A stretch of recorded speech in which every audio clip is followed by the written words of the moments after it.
찬양 감사합니다. 오늘 대림절 첫 번째 주일입니다. 예수님께서 오심을 준비하는 기간에 우리가 돌입하게 되었습니다. 예수님을 잘 맞이해야 되는데요. 국빈들이 방문할 때 왜 오는지 다 알죠. 그리고 그분이 어떤 분인지 다 알죠. 거기에 맞추어서 잘 준비를 합니다. 그게 나라의 일이죠. 마찬가지로 집에 귀한 손님이 오게 되면요, 집에서도 손님 맞을 준비를 잘 합니다.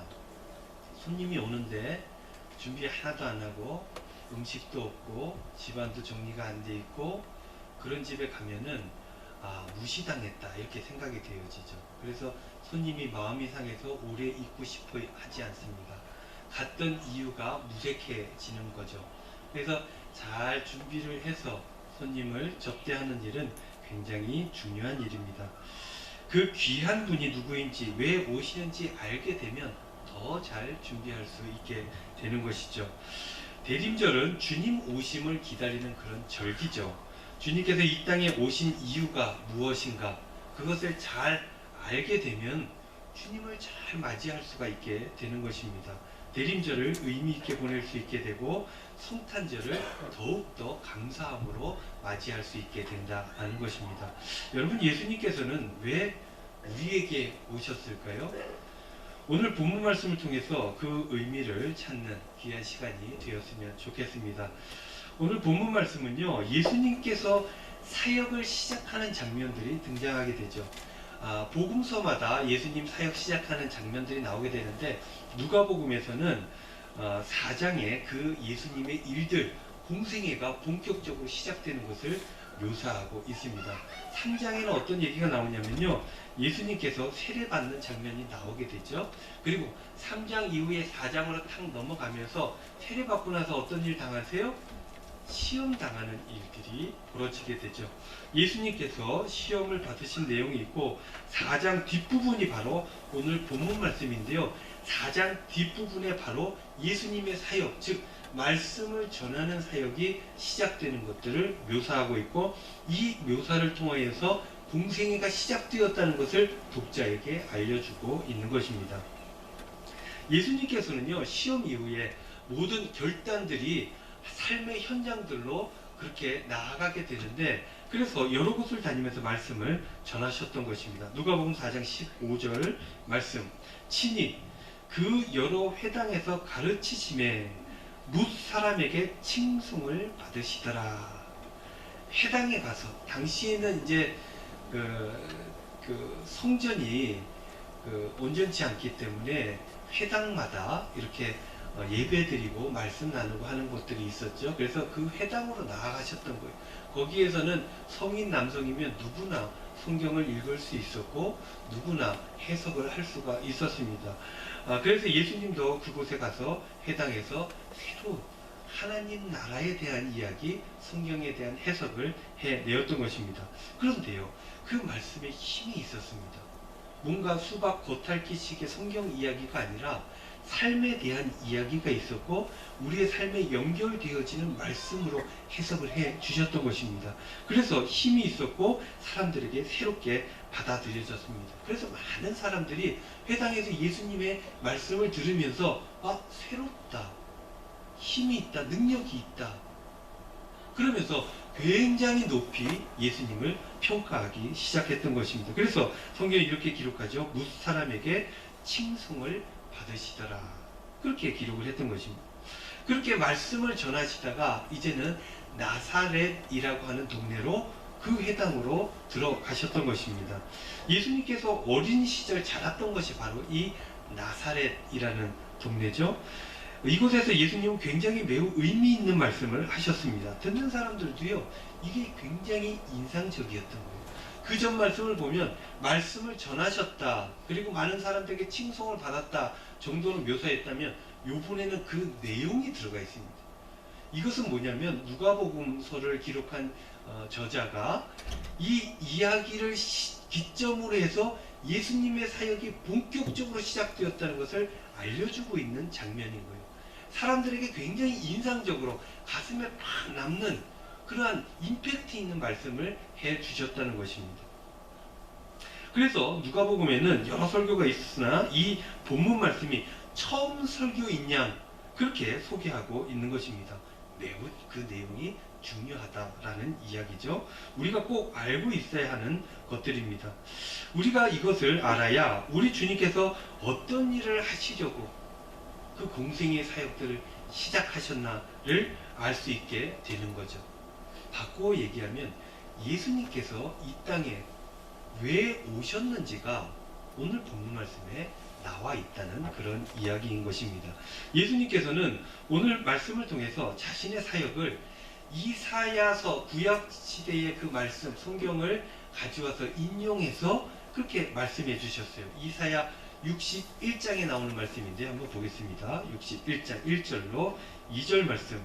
주 여호와의 영이 내게 내리셨으니, 이거는 이사야가 하는 멘트죠. 주 여호와의 영이 내게 내리셨으니 이는 여호와께서 내게 기름을 부으사 가난한 자에게 아름다운 소식을 전하게 하려 하심이라. 나를 보내사 마음이 상한 자를 고치며 포로된 자에게 자유를, 갇힌 자에게 노임을 선포하며 여호와의 은혜의 해를 우리 하나님의 보복의 날을 선포하여 모든 슬픈 자를 위로하되 라고 나와 있습니다. 이사야는요, 바벨론의 멸망한 예루살렘에 절망하고 있는 이 유대인들에게 희망을 주는 거예요. 하나님의 영이 나에게 임했다. 그 영이 임해서 선포되어지는 말씀이 이런 것이다. 마음이 상한 사람들을 위로하고, 그리고 포로된 자에게 자유를 주고. 이때는 너무 심각하게 그 말씀이 받아들여졌겠죠. 왜냐하면 실제 포로된, 바벨론으로 잡혀간 사람들이 많이 있었기 때문입니다. 포로된 자에게 자유를, 갇힌 자에게 노임을 선포하며 하나님의 은혜의 해, 이게 바로 희년 이야기죠. 모든 것들이 처음으로 완벽하게 돌아가는 해를 선포하기 위해서 내가 나서게 되었다. 그 일들을 위해서 하나님께서 내게 성령으로 기름 부으셨다 라는 얘기를 한 겁니다. 그래서 기름 부음 받았다고 하는 것은 하나님의 임무가 나에게 왔다는 것입니다. 기름 붓는 사람은 세 종류 아닙니까? 그 중에 예언자도 기름 부음을 받았어요. 기름 부음을 받았다는 얘기는 하나님과 직접적으로 연결되어지고 이제부터의 내 사역은 하나님의 역사다라고 하는 것들을 의미하는 것입니다. 그래서 하나님 뜻대로 이사야가 이제는 그 사역을 내가 감당하겠다라고 이야기하고 있는 것입니다. 오늘 본문에도 이와 같은 말씀이 나오죠. 주의 성령이 내게 임하셨으니. 말씀이 조금씩 달라요. 번역본이 다를 수도 있고 한데 그 내용이 같습니다. 그래서 이사야 하시는 일들, 주의 성령이 내게 임하셨으니 그 일들 내가 감당할 거다 라고 하는 선포를 예수님께서 그 옛날 이사야의 말씀을 가지고 와서 그렇게 이야기를 하고 있는 거예요. 그렇다면 구체적으로 어떤 일을 하겠다는 것입니까? 첫 번째, 예수님께서 이 땅에 오신 이유, 오늘 세 가지를 이야기할 텐데요. 그 첫 번째는 바로 이것이죠. 누가복음 4장 18절 앞부분입니다. 주의 성령이 내게 임하셨으니 이는 가난한 자에게 복음을 전하게 하시려고. 예수님의 첫 번째 일은 복음 전하는 사역이었던 것입니다. 이 일이 가장 중요하고 가장 소중한 일이었던 것입니다.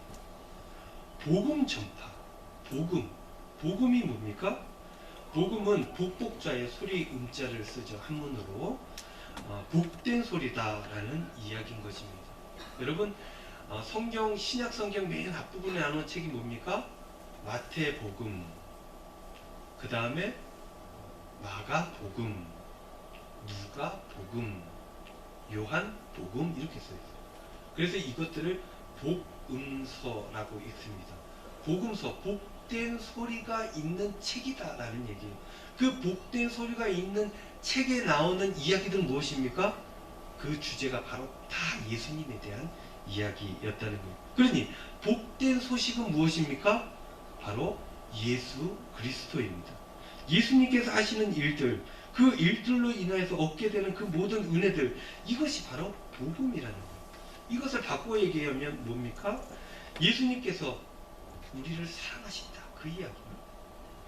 복음서 보십시오. 그 틀이 다 비슷합니다. 요한복음 조금 다르지만 공간복음서는 그 틀이 다 비슷해요. 예수님께서 사역을 시작하고 여러 가지 일들을 감당하면서 끝나면 어떡합니까? 십자가에 못 박혀 죽으시고, 사람들이 죽어야 되고 사람들이 감당해야 되는 죄를 대신 죄 없는 그 분이 감당하셔서 대신 십자가에 죽으시고, 그 다음에 우리 모두의 생명을 살리는 상징으로서 부활해 내셨다는 것입니다. 이게 무슨 얘기예요? 주님께서 죽을 만큼 너희들을 사랑한다. 이게 복음이라는 얘기예요. 그리고 날 위해 죽으셨다 하는 게 이게 복음인 것입니다. 그건 무슨 얘기겠습니까? 날 위해 나 대신 죽었다라는 것은 내가 살았다는 얘기예요. 이게 바로 복음이라는 거예요. 이 소식을 전하는 게 그게 예수님의 첫 번째 일이었다라는 것입니다. 여러분, 사실을 알고 모르고가 뭐가 중요한가? 그저 사는 거지 쉽죠? 사실을 아는 것과 사실을 모르는 것은 엄청난 차이가 있습니다. 자기가 존중받고 살아갈 수도 있고, 나는 아무것도 아니야 하고 비참하게 힘들게 어렵게 살아갈 수 있는 거예요. 근데 너희들이 얼마나 소중한 존재들을 깨우쳐 주시는 거예요. 내가 죽을 만큼 너희들을 사랑한다.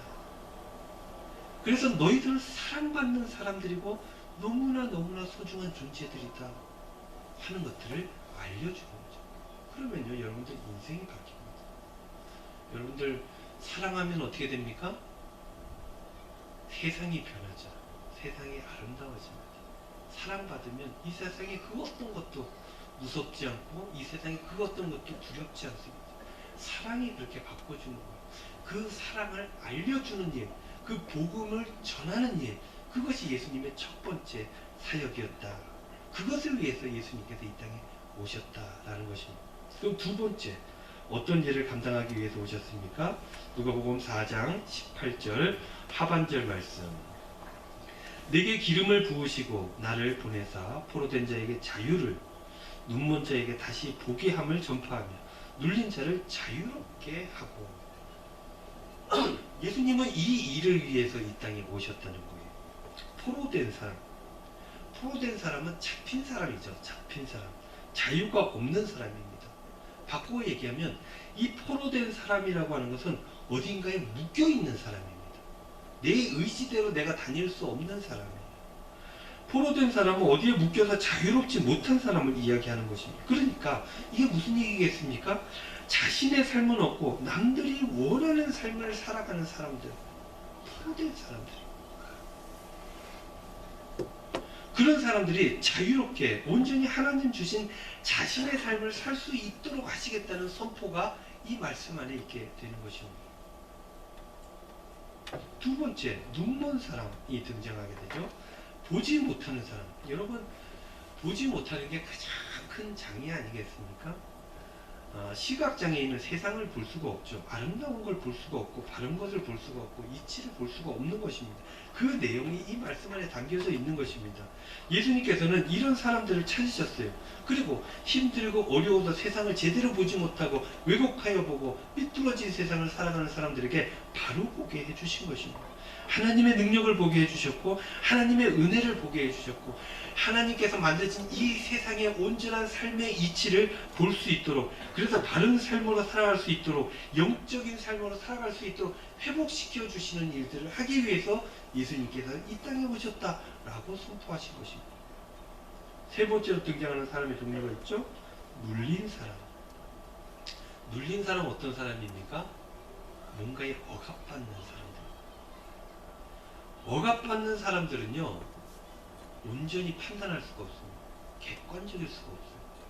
눌려있는 그곳이, 고통이, 그 통증이 왜곡되게 보게 하는 것이죠. 그래서 늘 세상을 왜곡되게 보고 판단할 수밖에 없는 사람들입니다. 그래서 삶을 보면 삐뚤어져 있는 사람이 있어요. 늘 삐뚤어지게 얘기하고 삐뚤어지게 세상을 보고 비관하고 하는 사람들이 있죠. 우리 주님께서는 이런 사람들을 찾으셔서 그 삐뚤어짐을 온전하게 만들어 주시겠다라는 선포를 오늘 말씀을 통해 하신 것입니다. 예수님께서 이런 사람들을 찾으셨어요. 그리고 회복시켜 주셨습니다. 그 일들을 감당하기 위해서 이 땅에 오셨다라고 오늘 본문 말씀에서 예수님은 이사야 말씀을 통해 선포하고 계시는 것입니다. 포로된 사람을 자유롭게, 눈먼 사람, 못 보는 사람 볼 수 있도록, 눌린 사람들 편안하게 만들어주는 그 일들이 예수님의 사역이었고, 그렇게 하시기 위해서 이 땅에 오셨다라고 말씀하고 계신 것입니다. 자, 여러분들 삶은 어떻습니까? 여러분들은 자유롭게 살아가고 계십니까? 온전히 바라보고 살아가고 계십니까? 어디에 눌려있지는 않습니까? 많은 사람들이 묶여있죠. 어딘가에. 남들이 알든 모르든 본인은 알죠. 본인이 몰라도 묶여있는 경우가 굉장히 많습니다. 왜 그렇습니까? 사람들은 다 연약하기 때문입니다. 어디에 묶여있습니까? 자식들에게 묶여있습니다. 그리고 삶의 여러 가지 문제들에 묶여있죠. 이 자본주의 사회에서 이 돈의 문제에 묶여있지 않는 사람이 없습니다. 그리고 어떤 사람은 건강의 문제에 묶여있습니다. 사람이 나이가 들면 점점점 연약해지고 병을 갖고 있는 것, 이런 것들은 어떻게 보면 자연스러운 하나의 현상일 수 있어요. 그러나 나만 그렇다고 생각합니다. 그러면 나는 거기에 묶여있게 되는 거예요. 그래서 자유로운 삶을 살아갈 수가 없게 되는 것이죠. 뿐만 아니라 어떤 사람은 자기 신념에 묶여 있습니다. 세상은 온전하게 바르게 가는 길이 여기다 라고 이야기할 때 자기 신념 때문에 그걸 꺾지 못하고 힘들고 어렵게 거기에 묶여서 살아가는 사람들도 없지 않아 있다는 것입니다. 뿐만 아니라 환경에 묶여 사는 사람들도 있어요. 왜 나에게만 이런 환경이, 왜 나에게 이런 부모를, 왜 나에게 이런 자식을, 환경에 묶여서 살아가는 사람들도 있다는 것입니다. 그래서 사람들은 태초에 하나님께서 만들어주신 그 아름답고 복된 삶을 놓쳐버린다는 거예요. 잃어버리고 늘 복된 삶이 아니라 전전긍긍하며 힘들고 어렵게 살아가는 삶이 우리네 삶이다라는 것입니다. 뭘 하나 하고 싶어도, 뭘 하나 하려고 해도 마음속에 깊은 뭔가 감동이 있고 깨달음이 있어서 뭘 하려고 해도 걸리는 게 여러분들 너무나 많지 않습니까? 좋은 생각이 탁 들어도 그걸 할 수가 없어요. 왜냐하면 여러 가지에 우리가 묶여있기 때문에 한 발자국도 움직일 수가 없게 되는 것입니다. 또 여러분 참된 것을 보고 계십니까? 늘 잘못된 것을 보고 왜곡된 것을 보고, 그래서 참된 것을 보지 못하고 거짓이 참인 양 그렇게 그것들을 바라보며 살아가고 있지는 않습니까? 뿐만 아니라 여러분들 어디에 눌려있지는 않습니까? 여러분들 사람들은요, 기본적으로 정신질환들이 조금씩 있죠. 사람들이 다 감기를 조금씩 앓는 것처럼 그런 일들이 있는 것입니다. 제가 말씀 준비하다가 생각난 제 얘기가 하나 있어서, 얼마 전에 그 운동장에서 운동하다가 이렇게 운동하는 걸 쳐다보고 있다가 요만한 나방이 제 다리 사이로 이렇게 지나갔어요. 대단한 일입니까? 저는 죽을 뻔했어요. 놀래가지고. 나방이 그러고 막 일어나서 도망쳤습니다. 옆에 있는 사람들이 어이가 없어요. 저도 보니까 요만하더라고요. 이렇게 떨어져서 보니까 저게 저한테 무슨 위해를 가할 수 있겠습니까? 그러나 보면은 소리를 지르게 돼요. 도망가게 돼요. 제가 제일 싫어하는 게 뭔지 아십니까? 나방도 너무 싫어하는데 꿈틀대는 거 싫어하고 제일 싫어하는 건 바퀴벌레. 제가 학교에서 공부를 오래 했지 않습니까? 나름 상담도 공부하고 심리학 공부도 굉장히 많이 했죠. 왜 그런지 모르겠어요. 어린 시절 어딘가에 묶여 있는 것입니다. 자유롭지 못해요. 무섭습니다. 저는 막 보면은 막 이게 막 심장 박동수가 막 올라가고 일단 피하고 보는데, 가장 심각한 것은 밤에 우리 집에 지금 집은 아니에요. 예전 집에 바퀴벌레가 나왔을 때 이게 아이들을 해칠까봐 너무너무 무서운 거예요. 근데 제가 잡을 수 있습니까? 못 잡죠. 그리고 막 소리 지르고 혼자서 막 난리치고, 그럼 끝내 어떻게 됩니까? 아내가 잡아줘요. 어딘가 막 묶여있는 거예요, 사람들은. 아, 행복하다고요? 너무 무섭습니다. 너무 힘이 들고 부끄럽고 그런 거죠. 근데 이런 문제들이라면 바퀴벌레 안 만나면 되고 조금 소리 지르고 이러면 돼요. 근데 실제 삶의 생활의 문제에서 이런 두려움들이 들어오게 된다면 온전한 일상적인 삶을 살아갈 수가 없게 되는 것입니다. 누르면요, 여러분들 두려움이 생겨요. 그 나방이 뭐라고 그렇게 무섭겠습니까? 근데 삶을 살아가다 어떤 부분에 눌려 있으면 그 부분에서 자유를 뺏기게 되고 두려움이 생기고 온전하게 볼 수 없게 되고, 그래서 세상을 삐뚤어지게, 잘못되게, 왜곡되게, 제3자들은 저 사람이 왜 저럴까 하는 모습이 있을 정도로 그렇게 살아갈 수밖에 없다는 것입니다. 이렇게 인간이라고 하는 존재들은 세상의 무게에 눌려서 자유롭지 못하고 바로 보지 못하고 그렇게 눌려서 힘들게 살아간다는 거예요. 이런 사람들이 있기 때문에 예수님께서 오셨다는 것입니다. 그걸 회복시키기 위해서 이 땅에 오셨다라고 예수님 말씀해 주시는 것입니다. 우리 주님께서는 이렇게 자유케 하시는 일들을 위해서 이 땅에 오셨다라고 선포하고 계신 것입니다. 세 번째, 예수님께서 왜 오셨을까? 누가복음 4장 19절 말씀. 주의 은혜의 해를 전파하게 하려 하심이라 하였더라. 주의 은혜의 해. 이사야에서도 나왔던, 그리고 예수님께서도 말씀하신 이 은혜의 해 무엇입니까? 바로 유대인들, 이스라엘 사람들의 삶의 하나의 원칙이었죠. 희년 제도를 이야기하는 것입니다. 레위기 25장 10절 말씀. 너희는 50년째 해를 거룩하게 하여 그 땅에 있는 모든 주민을 위하여 자유를 공포하라. 이 해에는 너희에게 희년이니 너희는 각각 자기의 소유지로 돌아가며 각각 자기의 가족들에게로 돌아갈지며. 여러분, 그 안식년이라는 게 있잖아요. 안식년 제도가 있는데 이 안식년이 7년인데 이 7년이 7번 되면 7, 7은 49, 49년이잖아요. 그 다음 안식년, 그 다음 해가 희년입니다. 그래서 50년째 되는 해예요. 근데 왜 이 희년이 필요하냐면 이스라엘 사람들이 전부 다 가나안 땅으로 들어가잖아요. 그래서 땅을 분배받습니다. 그래서 그들에게 땅에 대한 개념은 하나님 거라고 하는 인식들이 굉장히 강합니다. 그런데 살다 보면 어떻게 해요?